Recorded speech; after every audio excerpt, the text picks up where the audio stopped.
So we can get started. Do you mind doing a quick introduction, telling us about yourself, what you do at Pacific? So I am Professor Amy Smith. I teach in the English department and especially writing classes. So I teach creative writing, introduction and advanced, and I also teach professional writing and some literature classes, a war literature class and Jane Austen. And what brought you to Pacific? So I got this job in 1999, so I'm an old timer here. And basically the job market for professors, the jobs open up and you have to go where they are. So I had some interviews at other places, but I just loved it when I came onto campus and got a chance to meet students because I taught a demo class and met professors and I loved the environment. I loved the community. So it was not a hard decision to take this offer. Definitely, Pacific is a great place. So let's dive into your hobby. It's not a very usual hobby. Um, it's very quite interesting. Do you want to explain to students what your hobby is? Well, so actually my hobby is one I'm not really doing right now because, well, actually it's also Oh, dog watching, which I you have am cute doing. dogs. So Oh, I like to do road trips. So I love traveling, but I also love traveling by car. And so, getting a chance to stop. I've been across the country a bunch of times. My husband, who is from Argentina, within 2 years of being in the US, he was in like 25 states already. So I wow. really love to be able to uh, get in the car and go and do all sorts of stops and see the crazy roadside attractions. I'm originally from Pennsylvania. So when I moved here to Pacific to start this job, I drove across the country in a car that literally rolled to 100,000 miles right when I pulled up by Burns Tower. I am not kidding. So it Oh, was, wow. So the unusual thing about your road tripping is that you don't stay in like your typical like hotel or like motel. You stay at like the Madonna Inn or just these very like interesting places. Do you want to tell us like a few stories that had happened with you? Anything that you've experienced? well, so one of the things I like to do, yeah, is I use Roadside America. So if anybody's ever, like back in 1999, it was a book, now it's a website. Roadside America is awesome because it shows you all the strange and funky places that you can visit. And if you pair that up with also like searching Airbnb or Googling weird places to stay. So, yeah, I stayed in the Madonna Inn once. I will say the Madonna Inn is pricey. If you've driven down I-5, you've probably seen it on the way to LA. It's just like these giant pink signs. Because I love the chance to, this is the advantage of not flying in an airplane is being able to really take in some of the local color. So Madonna Inn has a bunch of rooms that are designed according to themes.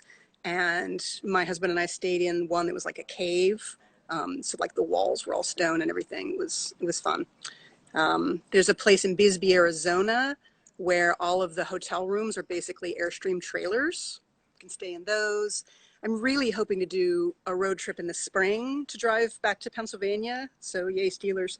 Um, there's a clown motel. I saw this article that popped up recently, scariest motel in America, and it's this clown themed motel in Nevada.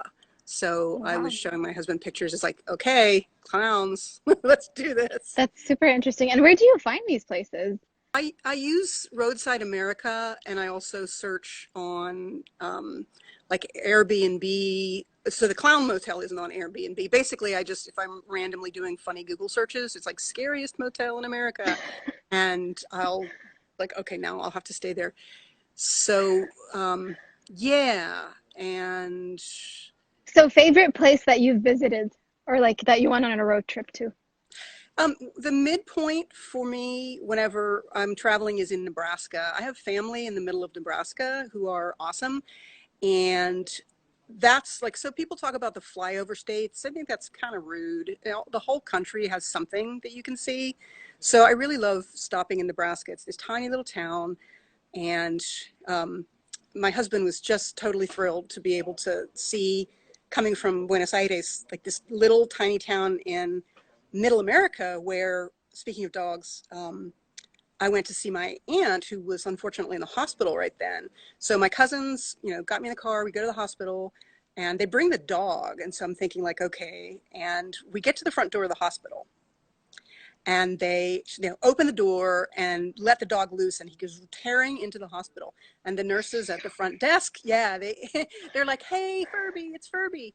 And so he runs in and they're like, hey, find Mama, Furby. And Furby runs until he finds my Aunt Nova in her room.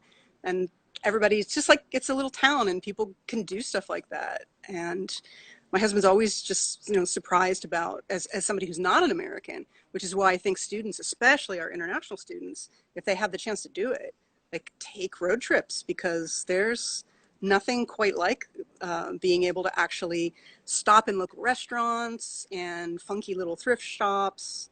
It's fabulous to be able to do that.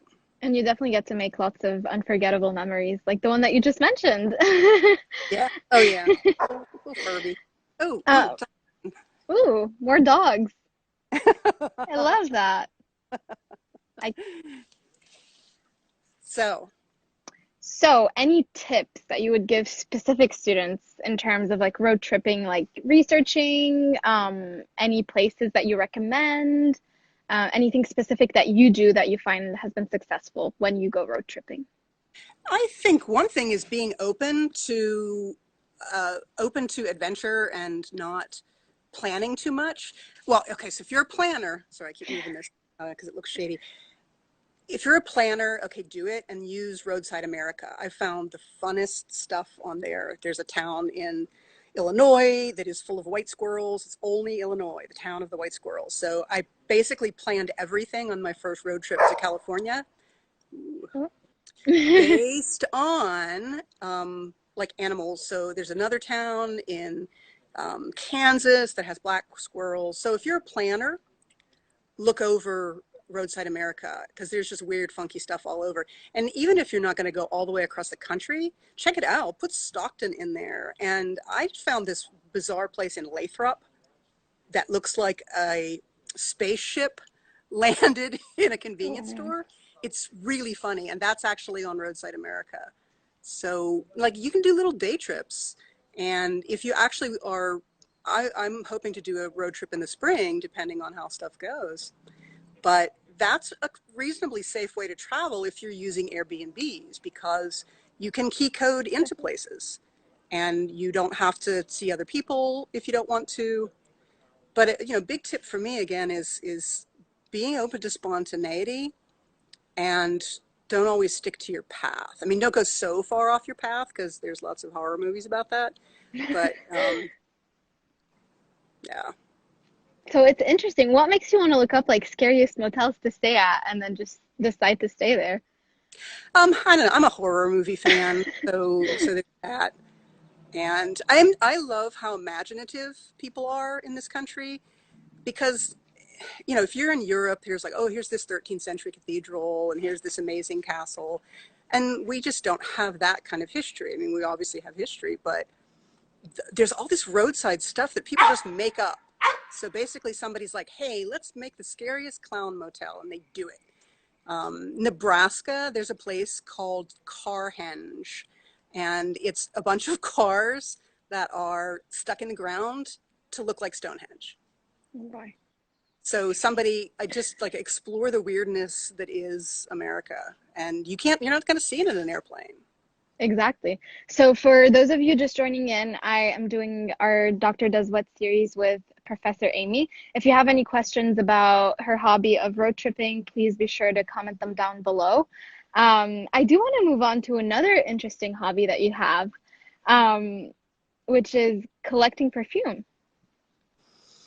I So, do. how did you get into that? I don't know. I just, from high school onward, I always thought perfume was awesome, and you can stick it in your purse and you can change everything about your atmosphere just by spraying on a little bit. So I always have some with me. Do you usually collect them when you go on road trips? No, I actually don't, because the enemies of perfume are light and heat.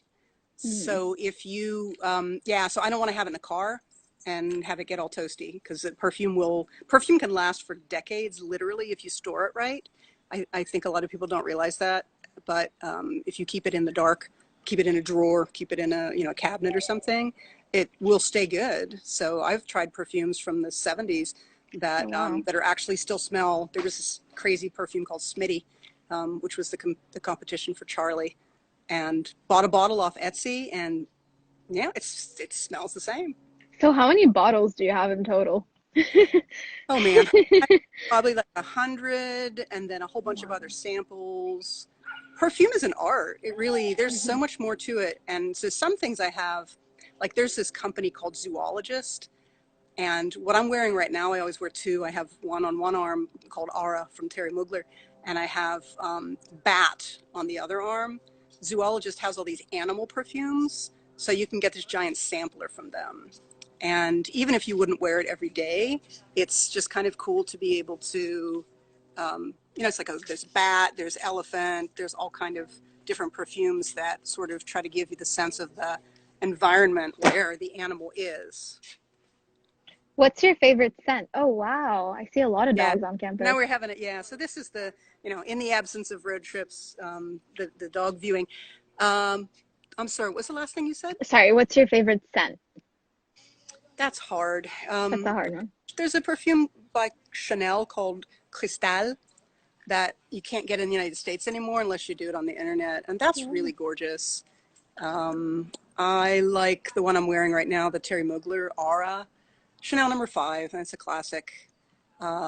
There's Juliet has a gun, not a perfume, is interesting. There's all sorts of, the thing now is people make perfumes that smell like all sorts of oddball stuff. Like there's a Mhm. perfume called Dirt that for real smells like dirt, and Oh, one called wow. Kitten Fur. That company's called Demeter, and they've got all Oh, sorts of really interesting, um, like not like it was oops. fully Sorry, charged, I you cut out for swear, a quick when I second. came out. I think that pretty much covers all the questions that I have. If anyone has any question that they would like to ask Professor Amy before we end our live, please feel free to do so. Dr. Amy, is there anything that you want to share with students? Any advice in terms of road tripping or collecting perfume?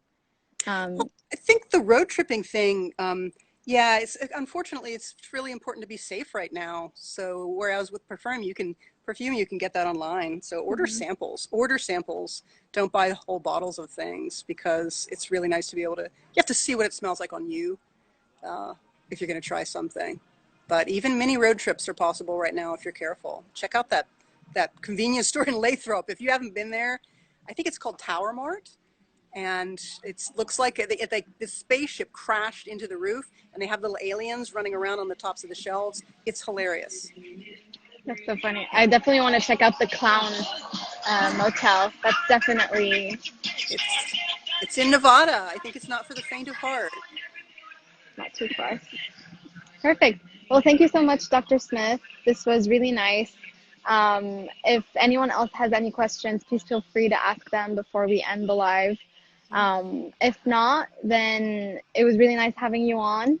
I hope you enjoyed dog watching. I feel I did. do, and that's for people if you can't even get in the car and take a road trip. Walk onto campus. It's so pretty here, and it's a dog parade. People know it's pretty, and the people in the neighborhoods by here come and walk their dogs. It's awesome. Oh, so speaking of scary places, someone just asked, have you ever been to Preston Castle? It's here in Ion, California. Oh no, I haven't. What's it called? Preston Castle.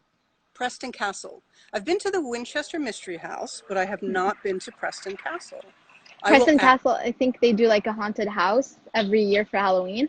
I don't know if, about this year though because of COVID. Yeah, yeah. I have not been to a haunted house in a really long time, and I would this year I'm going to pass, but would love to do that because there's some super creepy ones Hmm. around that you have to sign waivers for and everything because they're pretty intense.